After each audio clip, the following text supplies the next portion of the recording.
요즘 저에게 심심치 않게 이 이혼을 비롯한 가정 문제에 대해서 이 상담 요청이 들어옵니다. 아마도 제가 목사로서 재혼 가정을 이루고 있고 제 아내 또한 자신의 이혼 경험을 스스럼 없이 허당 그레이스라는 유튜브 채널을 통해서 밝히고 있어서 더욱 그런 것 같습니다. 성경은 분명히 이혼을 금하고 있는 것 같은데, 그래서 적어도 신자라면 이혼을 해서는 안 될 것 같은데, 그럼에도 불구하고 이혼을 할 수밖에 없는 그러한 상황에 처하게 되면 기독교인으로서 뭔가 해서는 안 되는 일을 하는 것 같아서 이 목사인 저에게 상담을 요청하시는 것 같습니다. 이 결론부터 말씀드리자면, 하나님께서는 이혼을 했다고 해서 우리를 미워하시거나 또는 반대로 이혼을 안 하고 참고 살았다고 해서 칭찬하시는 분이 아니십니다. 이혼을 하는 것이 곧 신앙을 저버리는 행위는 아니라는 말씀입니다. 그러나 이 말은 곧 이혼이 아무런 문제가 아니라는 것을 뜻하지는 않습니다. 성경은 매우 분명한 어조로 이혼 문제에 대해 구체적으로 설명하고 있기 때문입니다. 예를 들어 이 신약성경 마태복음 19장 같은 경우에는 하나님이 짝지어 주신 것을 사람이 나누지 못할지라 라고 말씀하고 있으며, 이 고린도전서에서도 음행한 연고 외에는 이혼을 허락하지 않는다고 분명히 말씀합니다. 때문에 성경 말씀을 진리로 믿고 살아가는 기독교인으로서는 이혼을 금하는 성경 말씀에 순종하는 것은 당연한 일일 것입니다. 그러나 한편으로 우리가 놓치고 있는 부분이 있습니다. 바로 이혼 문제를 통해서 성경이 우리에게 무엇을 말하고자 하는가 하는 점입니다. 구약 성경은 너무나도 분명하게 이 안식일을 지킬 것을 명합니다. 그래서 유대인들은 하나님을 사랑하는 마음에 목숨을 걸고 이 안식일을 지켰습니다. 일례로 유대인들은 이 전쟁을 할 때조차도 안식일에는 무기를 들지 않아 이를 악용해 적들이 안식일에 공격해 오면 순순히 몰살을 당할 정도였습니다. 사람들은 유대인들의 이러한 신앙심에 경의를 표합니다. 그러나 신약에 오면 예수님께서는 유대인들의 이러한 율법 지상주의 신앙에 근본적인 질문을 던지십니다. 도대체 안식일을 왜 지켜야 하는가? 도대체 왜 율법을 지켜야 하는가에 대한 물음입니다. 하나님께서 안식일을 제정하신 이유는 이 사람들로 하여금 이 진정한 안식을 누리게 하기 위함이었을 것입니다.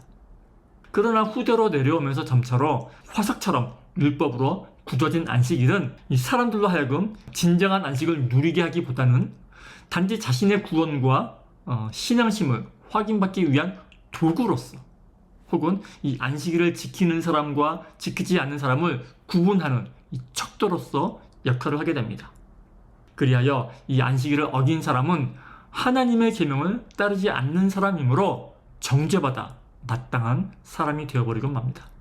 그러나 앞서 말씀드렸다시피 하나님께서 안식일을 제정하신 이유는 이 안식일을 어긴 사람을 벌하기 위함이나 혹은 이 안식일을 지키는 사람을 구원하기 위함이 아니라 이 사람들로 하여금 진정한 안식, 이 참된 자유를 누리게 하기 위함입니다. 저는 이 이혼 문제 또한 마찬가지라고 생각을 합니다.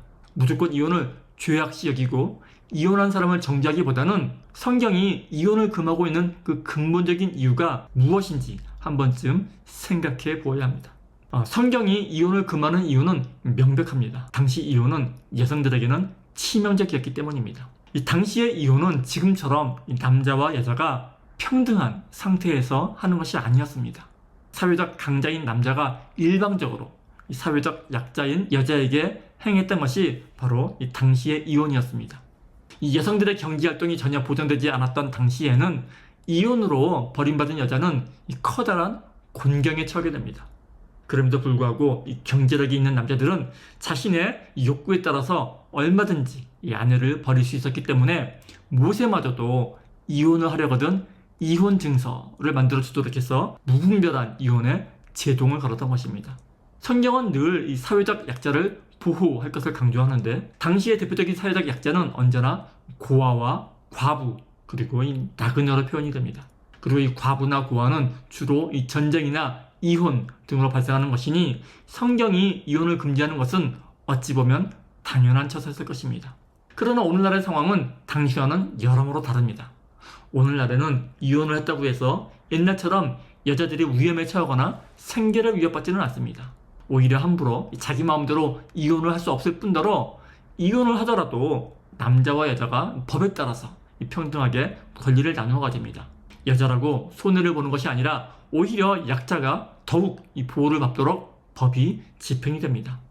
가부장제가 마치 공기처럼 당연하게 여겨졌던 성경시대의 독자들에게 명한 말씀을 이 현대를 사는 우리들에게 이 하나님의 말씀이라며 동일하게 적용하려 한다면은 이는 마치 가늠하는 여인은 돌로 쳐 죽이는 게 하나님의 법이니 오늘날에도 그렇게 하는 것이 신앙적이라고 주장하는 것과 마찬가지일 것입니다. 이 성경의 메시지를 해석할 때에는 언제나 성경이 당시의 동시대의 사람들을 1차 독자로 쓰여졌다는 점을 명심해야 합니다. 오늘날 우리가 이 성경을 읽을 때에는 반드시 그 말씀이 기록된 당시의 그 맥락에 대한 이해가 있어야 합니다. 그러한 맥락을 무시한 채 그저 성경에 쓰여 있으니까 목사님이 이거는 죄라고 했으니까 하면서 이 무조건적으로 따르는 것은 이성적인 기독교 신앙과는 거리가 멉니다. 사람들은 흔히들 이 좋은 신앙이란 하나님을 기쁘게 하는 것이라고 생각을 합니다. 그리고 하나님을 기쁘게 하는 것은 하나님의 말씀을 잘 따르는 것이라고 생각을 합니다. 그러나 정작 이 하나님이 기뻐하시는 것은 말씀에 대한 맹목적인 복종이 아니라 바로 우리의 행복입니다. 마치 부모가 자녀들의 행복을 원하듯 하나님께서는 근본적으로 우리들의 행복을 기뻐하십니다. 물론 그렇다고 해서 나의 행복, 나의 쾌락을 위해서 누군가를 위험에 처하게 해서는 안 될 것입니다. 그러나 마찬가지로 단지 이 문자적으로 율법을 지키기 위해서 자신의 행복을 포기하는 것 또한 옳다고 볼 수는 없을 것입니다. 다시 한번 말씀드리지만 분명 성경은 이혼을 금지하고 결혼 관계를 유지할 것을 권면합니다. 그러나 그 결혼 관계가 누군가의 고통과 억울함을 담보로 유지되어야 하는 것이라면, 그리고 아무리 노력해봐도 더 이상 개선될 여지가 없는 상황이라면은 그런 상황에서 이혼하는 것을 하나님께서 죄라고 벌을 내리시진 않을 것입니다. 오해 없으시기 바랍니다. 저는 지금 이혼을 해도 별 문제가 아니다 라는 말씀을 드리는 것이 아닙니다. 이혼을 하고 안 하고는 각자가 본인이 처한 이 상황에 맞게 스스로 마음의 평안함을 조차 결정해야 한다는 것입니다. 그리고 그에 대한 결과 또한 스스로 감당해야 한다는 말씀입니다.